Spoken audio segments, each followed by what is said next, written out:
ಸಾಹೇಬ್ರಿಗೂ ಮತ್ತು ಉಪಮುಖ್ಯಮಂತ್ರಿ D K Shivakumar ಸಾಹೇಬ್ರಿಗೂ ರಾಷ್ಟ್ರೀಯ ಅಧ್ಯಕ್ಷರಾದ ಮಲ್ಲಿಕಾರ್ಜುನ ಖರ್ಗೆ ಅವರು ಈ ಸಂದರ್ಭದಲ್ಲಿ ಮೊಟ್ಟಮೊದಲವರಿಗೆ ಅಭಿನಂದನೆ ಕೂಡ ನಾನು ಸಲ್ಲಿಸ್ತಾ ಇದ್ದೀನಿ. ಸ್ನೇಹಿತರೆ, ಪ್ರಜಾಪ್ರಭುತ್ವ ಯಾತಕ್ಕೋಸ್ಕರ ಮಾಡ್ತಾ ಇದೀವಿ, ಏನಕ್ಕೋಸ್ಕರ ಮಾಡ್ತಾ ಇದೀವಿ, ಯಾಕೆ ಅರಿವು ಮೂಡಿಸ್ತಾ ಇದೀವಿ ಅನ್ನೋದಕ್ಕೋಸ್ಕರ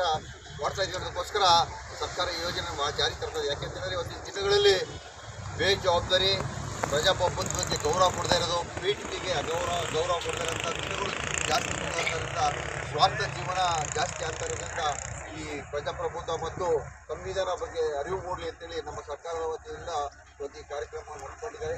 ಈ ಕಾರ್ಯಕ್ರಮವನ್ನು ನಿಜವಾಗ್ಲೂ ನನಗೆ ಅನಿಸುತ್ತೆ, ಭದ್ರಾವತಿಯಿಂದ ಬರುವಾಗ ಇಲ್ಲಿ ತನಕ ನನಗೆ ಮನೆಯಿಂದ ಬಿಡುವಾಗ ಕಾರ್ಯಕ್ರಮ ಹೆಂಗೆ ಅಂತ ಇತ್ತು, ಅಲ್ಲಿಂದ ಇಲ್ಲಿವರೆಗೂ ಪ್ರಾರಂಭದಲ್ಲಿ ನೋಡಿದಾಗ ನನ್ನ ಅನಿಸಿಕೆ ಅಂತಂದರೆ ನಮ್ಮ ಶಿವಮೊಗ್ಗ ಜಿಲ್ಲೆ ಇತಿಹಾಸದಲ್ಲಿ ಭದ್ರಾವತಿ ನಮ್ಮ ತುಂಬ ಅಭೂತಪೂರ್ವವಾಗಿ ಕಾರ್ಯಕ್ರಮ ನಡೀತಾ ಇದೆ. ಅದಕ್ಕೆ ಮುಖ್ಯ ಕಾರಣ ನಮ್ಮ ಎಲ್ಲ ಅಧಿಕಾರಿ ಮಿತ್ರರಿಗೆ ಈ ಸಂದರ್ಭದಲ್ಲಿ ಶಾಸಕರ ಪರವಾಗಿ ಮತ್ತು ಇಡೀ ಭದ್ರಾವತಿ ಕ್ಷೇತ್ರದ ಜನತೆಯ ಪರವಾಗಿ ಅಭಿನಂದನೆ ಸಲ್ಲಿಸ್ತೇನೆ. ಸ್ನೇಹಿತರೆ, ನಮ್ಮ ಗಡಿ ಭಾಗದಿಂದ ಏನು ಪ್ರಜಾಪ್ರಭುತ್ವ ದಿನಾಚರಣೆ ಇವತ್ತು ಆರಂಭ ಆಗಿದೆ.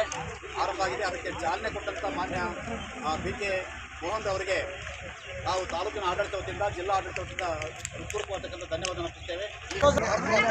ನಾವು ಭಾರತದ ಸಾರ್ವಭೌಮ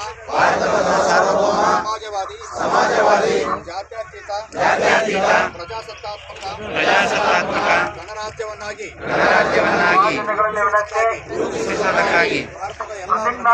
ಭಾರತದ ಎಲ್ಲ ಪ್ರಜೆಗಳಿಗೆ ಸಾಮಾಜಿಕ, ಆರ್ಥಿಕ ಮತ್ತು ರಾಜಕೀಯ ನ್ಯಾಯವನ್ನು ವಿಚಾರ, ಅಭಿವ್ಯಕ್ತಿ, ನಂಬಿಕೆ, ಧರ್ಮ ಮತ್ತು ಉಪಾಸನೆಯ ಸ್ವಾತಂತ್ರ್ಯವನ್ನು ಸ್ಥಾನಮಾನ ಮತ್ತು ಅವಕಾಶಗಳ ಸಮತೆಯನ್ನು ದೊರೆಯುವಂತೆ ಮಾಡುವುದಕ್ಕಾಗಿ ವ್ಯಕ್ತಿ ಗೌರವ, ದೇಶದ ಏಕತೆ ಮತ್ತು ಸಮಗ್ರತೆಗಾಗಿ ಎಲ್ಲರಲ್ಲಿ ಭ್ರಾತೃತ್ವ ಭಾವನೆಯನ್ನು ರೂಢಿಸುವುದಕ್ಕೆ ದೃಢ ಸಂಕಲ್ಪ ಮಾಡಿ ನಮ್ಮ ಸಂವಿಧಾನ ಸಭೆಯಲ್ಲಿ 1949ನೇ ಇಸವಿಯ ನವೆಂಬರ್ ತಿಂಗಳ 26ನೇ ದಿನದಂದು ಈ ಸಂವಿಧಾನವನ್ನು ನಮಗೆ ನಾವೇ ಅರ್ಪಿಸಿಕೊಂಡು ಅಂಗೀಕರಿಸಿ ಶಾಸನವಾಗಿ ವಿಧಿಸಿಕೊಂಡಿದ್ದೇವೆ. ಇಂತಹ ಒಂದು ಶಾಸನವನ್ನ ಭಾರತದ ಪ್ರಜೆಗಳಾದ ನಾವುಗಳು ಸಂರಕ್ಷಿಸುವ ಜವಾಬ್ದಾರಿ ನಮ್ಮೆಲ್ಲರ ಮೇಲಿದೆ. ಇದಕ್ಕಾಗಿ ನಾವು ಎಲ್ಲರೂ ಸಂಕಲ್ಪವನ್ನು ತೊಡೋಣ. ಜೈ ಹಿಂದ್.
ಇದು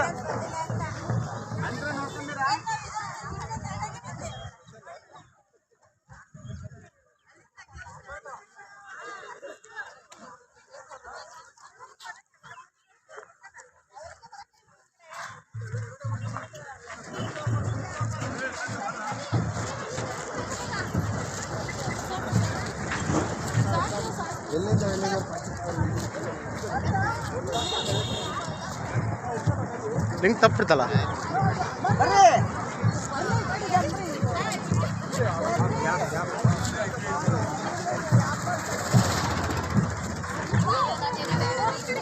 ನಮಸ್ಕಾರ ಸರ್. ಆ ಕಡೆ ಹೋದ್ರು ಬರ್ರಿ, ಈ ಕಡೆ ಬರ್ರಿ. ಬಾಡ್ರಿ ಅಲ್ಲೇ